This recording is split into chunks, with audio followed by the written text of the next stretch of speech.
Hello everybody, Buddy with Midland, Texas. I saw a video on TikTok today. I made a duet with it, and it was real interesting. This lady had found a hidden trap door in her house, and she went down the stairs, and there was a room down there, lighting, door, and it led over to her neighbor's house. I thought that was just super interesting because the ex-wife had told me that there was a trap door in my house before I was shot by somebody under my home. And I also found a suspected tunnel entrance in the neighbor's backyard. I believe he had a tunnel entrance. I think there's more than one, but here I want to show you some of the evidence I found to back this up. Hold on. For the people who hadn't seen this, on January 28, 2012, I was shot by somebody under my home with the phone lines cut, burglar alarms going off the attic. This is taken from a security camera. You can see the date on it, 2012. And here I am crawling out on my hands and knees. God saved my life. The shot threaded the needle between an artery and a vein in my foot. They shot me, somebody under my home shot me and they had stolen my cell phone and disconnected my home phone lines. This was premeditated, cold-blooded murder. What I also want to show you here, I have a print screen from Ricky Ronaldo. And he wrote me on Facebook and says, when I was a kid, there were bunkers under this house. Me and my brother would always go down there. He used to live in my house. Let me show you some more. Okay, when I shot, there was burglar alarms going off in the attic over and over and over again. I didn't know it, but I trapped a burglar in my bathroom at the time. And, you know, and so they were setting them alarms off. You know, I don't know if it was to try to get me to go up in the attic or they were actually trying to herd me like an animal so they could get a kill shot. But we know the shot came from right under here in this cabinet. I fell right in front of this cabinet. And after I fell, then I figured out that I had no communications because they had stolen my cell phone, disconnected my home phone lines. Okay, when I bought this home, this cabinet that's right here in my utility room, it was missing this door, it was missing the shelves, and it was missing this kickboard in there. I had that temporary kickboard and it was put in after I shot. And so the ex-wife had already told me there was a trap door here. I just didn't know where it was at. Now I'm 100% sure that's where it's at. I believe it was covered up. I pulled it out and there was concrete there. I believe they poured that concrete during the 10 days I was in the hospital after the murder attempt failed. And also interesting, I found a Kansas City Chiefs cap under the cabinet. And I believe whoever poured that concrete was a Kansas City Chiefs fan, and maybe that was the shooter. Let me show you some more. This is another angle of the same cabinet, and I took these pictures after I returned from the hospital. What I want to show you, we measured here, me and the home health care nurse, Melissa Gibbs, how much room, space was under that cabinet right there, and then also the entrance and exit wounds on my foot. About a week before this premeditated murder attempt, home invasion, premeditated murder attempt, I climbed up on top of my roof. I was over here on this side and I was looking for something, right? And I found it right here. It was a suspected tunnel entrance in this neighbor's backyard right there. I couldn't see it from the ground. Anyways, I took these pictures. They came from Google Earth historical maps. You can go there right now and just go back in time and look. And here's what I saw. It wasn't there in March 2008, but it is there in December 2009. So it was put in during this time frame. Well, what happened in that time frame is when the previous owner of my home died. I suspect he was murdered here, and then I bought the home. Okay, so that's when it was, sometime it was the suspected tunnel entrance put in.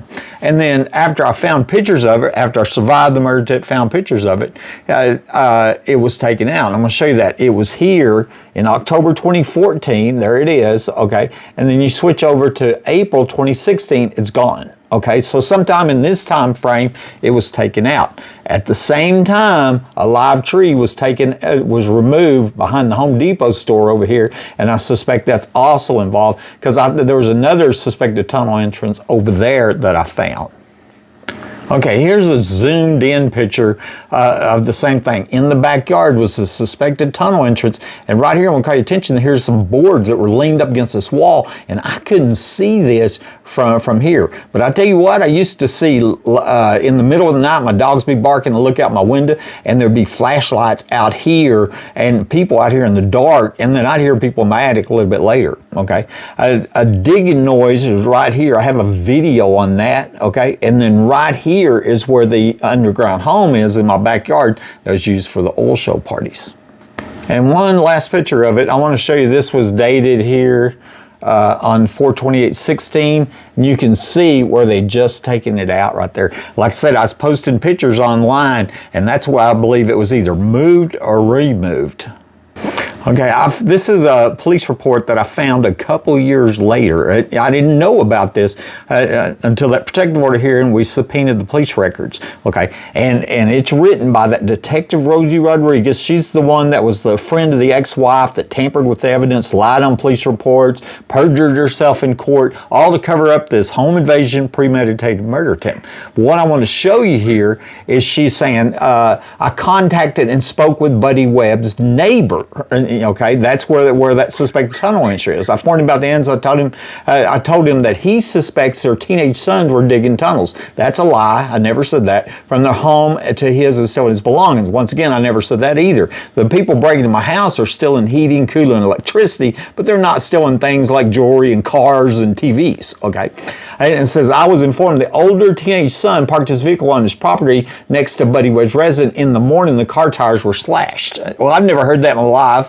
And, you know, I've never slashed a car tire in my whole life. You know, that's ridiculous. That's 28-year company man, never had a felony, homeowner, granddad. Now I'm a great granddad. And they were falsely accusing me of slashing tires. And I believe to you know, make me look crazy and cover up the crimes and murders at my house. They believed it was Buddy, okay? And then she contacted Allegiant Specialty Hospital to evaluate and commit Buddy Webb. She's trying to have me committed, but I've been cleared by the mental health at the hospital because it was absurd. I'm a victim of a premeditated murder attempt. And then she personally closed the case herself.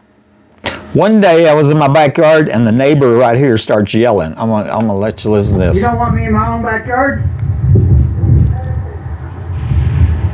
What are you saying? He said, take your medicine. My blood pressure medicine? My blood pressure medicine? Huh? What is that, a slander? Really?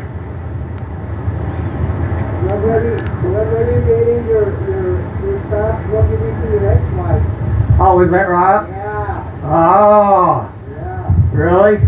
You're a keeper. Really? You can even face that. Oh, okay. Uh-huh. Hey, what? So I want to, you know, show you. I'll tell you some other things that this neighbor told me right there. One time, I was telling him that people are breaking in my attic, and he, with pride, he says, "Well, that's what professional burglars do." And I never even heard anybody getting in the attic before, and he was proud of them. They were professional. They weren't regular burglars. They're professional burglars, you know. And another thing he told me, he laughed and he said, "The last 4 people living in your house didn't stay there long, you know, and the last one's dead. I'm crippled for life." This is the last owner of my home, Mike Lawhon, 27 years old. They say he died in Fort Worth, but my neighbor told me he died in this house, and she also, somebody else died here for him. What I want to call your attention to is this woman. She wrote me, and she said she was friends with a friend of Mike, that's Mike, and that he was telling his friends about people breaking this house, how they were always breaking this house. The same crimes that I was reporting to the police, he was reporting, and he's dead. Confirming what the neighbor told me was Aaron Packover. He's a local Freemason here, you know, and he says, "I won't involve myself. I'm well aware of the many corruption accusations against the police department, but if I can ask, there were 4 people who were murdered, died in your house. What are their names?" And I didn't know their names. Now, I believe Mike Lawhon was one of them. Rini Escobar Sanchez, a still missing man. I suspect he may be another one. The young girl that Angie McGee at Hurley told me was murdered at the 2010 oil show party that I believe happened in the underground home in the backyard. And then Matt Hyman, I believe he was electrocuted in my house 2 weeks before the murder attempt. And I think that the reason he said murdered, died, not just murdered, is because Matt Hyman was electrocuted. He wasn't murdered. Okay, this is my last one, but suspected Mike died here. I contacted the city of Midland. I asked for the police reports for my home, and I told them I thought Mike died here, and they denied me access to them. Everybody.